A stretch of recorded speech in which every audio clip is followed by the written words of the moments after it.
Hello वाला मित्रों, जय गुरुदेव, जय सदीमा, जय श्री राम, जय श्री कृष्ण भगवान, जय श्री बाबा रामदेव की।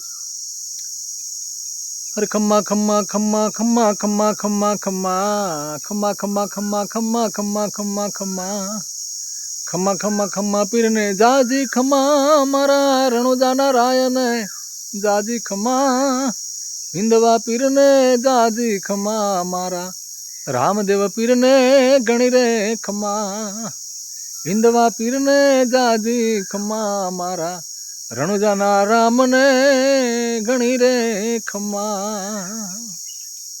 मित्रों, આપણે જે શ્રી બાબા રામદેવ પીરની વાત કરી રહ્યા છીએ તો એ નાના છે, હજુ 12 વર્ષના છે અને મિત્રો સાથે એ ગીડી દડો રમવા માટે જાય છે ગામથી દૂર અને ત્યાં ગીડી દડોની રમત રમે છે એમના મિત્રો સાથે અને પછી રામદેવ દડાને એટલા જોરથી મારે છે ને કે દડો દૂર જઈને પડે છે, જંગલમાં ઝાડવામાં બાજુમાં જંગલ હોય છે। તો રામદેવ દડો લેવા જાય છે, તેમના મિત્રો ના પાડે છે કે તમે ત્યાં જશો નહીં, ત્યાં કેમ કે તે ભૈરવ રાક્ષસનો ત્રાસ હોય છે। એમના મિત્રો રોકે છે એમને, તો બાબા રામદેવ કહે છે ના, હું દડો તો લઈ આવીશ। મિત્રો ના પાડે છે કે ત્યાં ભૈરવ રાક્ષસ રહે છે અને જંગલમાં અને લોકોને મારી નાખે છે, તમે જશો નહીં। બાબા રામદેવ જાય છે કે હું દડો લઈને આવીશ, તમે અહીંયા રોકાવો। તો મિત્રો ગભરાઈ જાય છે અને દોડીને ઘરે જાય છે માતા મીનળદેવ અને પિતા અજમલજીને સમાચાર આપવા। અને આ બાજુ શ્રી રામદેવ પીર જંગલમાં જાય છે, દૂર જતાં ત્યાં મઢી આવે છે અને એક ઝૂંપડી આવે છે, ત્યાં ગુરુ શ્રી બાબા બાળીનાથ ભજન કરતા હોય છે અને ત્યાં જઈ ચડે છે બાબા રામદેવ પીર। તો બાબા બાળીનાથ કહે છે કે બાળક તો ક્યાંથી આવે છે, અહીંયા કેમ આવે છે, અહીંયા તો ભૈરવ રાક્ષસનો ત્રાસ છે, તું કેવી રીતે અહીંયા આવે? તો રામદેવ પીર કે મારો દડો ખોવાયો છે બાપા, હું દડો લેવા આવ્યો છું। તો ગુરુ મહારાજ કે તો જલ્દી જતો રહે, અહીંયા તો ભૈરવ રાક્ષસનો ત્રાસ છે, એ કોઈને આવવા દેતો નથી, તું કેવી રીતે આવે બાળક? અને ભૈરવ રાક્ષસને એવું વચન હતું કે આ બાબા બાળીનાથ છે ને એમનો કોઈ સેવક થશે ને, એમનો ચેલો બનશે ને, એ જ એને મારી શકશે। એટલે ભૈરવ રાક્ષસે બાર ગૌ સુધી કોઈ માણસ ના આવવા દેતો। એટલે બાળીનાથ વિચાર કર્યો કેવી રીતે આવે બાળક, તું જલ્દી જતો રહે એમ વાત કરતા હોય છે અને આગળથી પગલાંનો અવાજ સંભળાશે, કેમ કે ભૈરવ રાક્ષસ બહુ શક્તિશાળી હતો, એના પગલાંનો અવાજ દૂરથી સંભળાયો એટલે ગુરુ મહારાજને ખબર પડી ગઈ બાળીનાથ બાબાને કે ભૈરવો આવે છે। તો એ રામદેવને કહે છે કે બાળક તું જલ્દી સંતાઈ જા, ને તો તને ખતમ કરી નાખશે અને તું જલ્દી સંતાઈ જા। તો બાબા રામદેવ કે મને સંતાડો તો શું કરું હું? તો બાબા બાળીનાથ એમને સંતાડવા જાય છે, તો એમનો હાથ જે હોય છે ને, બાબા બાળીનાથનો હાથ બાબા રામદેવ પીરના મસ્તક ઉપર પડે છે, એમના માથા ઉપર પડી જાય છે।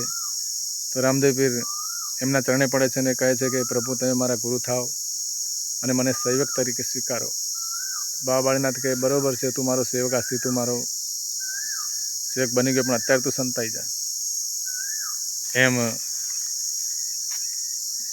બાબા રામદેવ પીર એમને ગુરુ બનાવે છે અને એમના સેવક બને છે અને ખૂણામાં સંતાડી દે છે બાબા બાળીનાથ બાબા રામદેવ પીરની ઉપર ગોદડી નાખી દે છે। અને ભૈરવ રાક્ષસ આવે છે થોડી વારમાં, કહે છે કે અહીંયા કોઈ માણસ આવી છે, મને માણસની ગંધ આવે છે। માણસ ક્યાં છે? માણસ સીધો ઝૂંપડીમાં એમની મઢીમાં બેસી જાય છે અને બધું શોધે છે આમ તેમ, અને પછી ગોદડી પર નજર, ગોદડી લેવા જાય છે ને ગોદડી ખેંચે છે પણ જલ્દી ખેંચાતી નથી અને ગોદડી પછી દૂર કરે છે, નીચે બાબા રામદેવ બેસીને બહાર આવે છે। ભૈરવ રાક્ષસ તો બાળક અહીંયા આવી ગયો, સારું કર્યું, કોણ છે તું? તો બાબા રામદેવ કે હું તારો કાળ છું, તો અહીંયા બહુ લોકોને ત્રાસ આપે છે ને, હું તને મારવા માટે આવ્યો છું। તો એ હસે છે અને કે તું મને શું મારીશ, તારા જેવા તો મેં ઘણા ખતમ કરી નાખ્યા।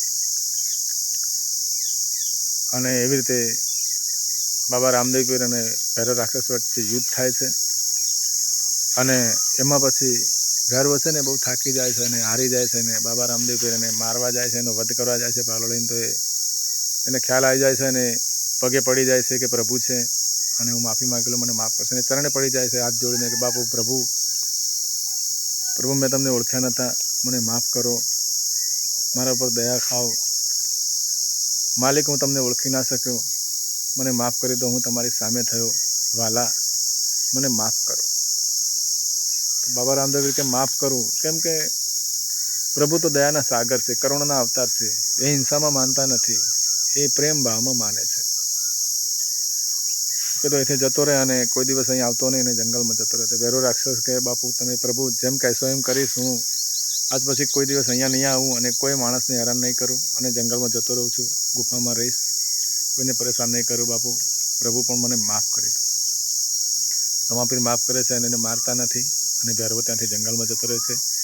એ રીતે બાબા રામદેવ પીર જે ઉદ્દેશથી અવતાર લીધો હતો ભેરવા રાક્ષસને મારવા માટે, ઉદ્દેશ પૂરો કરે છે અને બધાને ત્રાસ મુક્ત કરે છે. અને એવામાં ઘરેથી બાળકો એમના મિત્રોએ સમાચાર આવે છે અને માતા મીનળદેવ, પિતા અજમલજી, ગામ લોકો બધા ત્યાં આવી જાય છે અને જોઈએ છે તો ભેરવા એમના પગે પડે છે ને માફી માગે છે હાથ જોડીને. તો બધા ખૂબ રાજી થાય છે અને બાબા રામદેવ પીરની જય બોલાવે છે. બોલો શ્રી બાબા રામદેવ પીર કી જય, અજમલગર અવતાર કી જય. એ રીતે બાબા રામદેવ પીર બધાને ત્રાસ મુક્ત કરે છે અને ભેરવો ત્યાંથી ચાલ્યો જાય છે. અને ત્યાં જંગલમાં પછી બાબા રામદેવ પીર ત્યાં ગામ વસાવે છે, રુણીજા નગરી, અને આપણા ગુજરાતીમાં રણુજા અત્યારે જે છે આપણે દર્શન કરવા જઈએ છીએ એ રૂડું રણુજા વસાવે છે અને ત્યાં રહે છે અને ત્યાં જીવન ગુજારે છે. એ રીતે એમનો જય જયકાર વર્તાય છે. મિત્રો આવા છે ભગવાન, એમના ઘણા પરચા છે, આગળ વાત કરીશું. આ સાથે જય બાબારી, બાબા ભલી કરે, જય શ્રી બાબા રામદેવ પીર, અજમલગર અવતાર કી જય હો.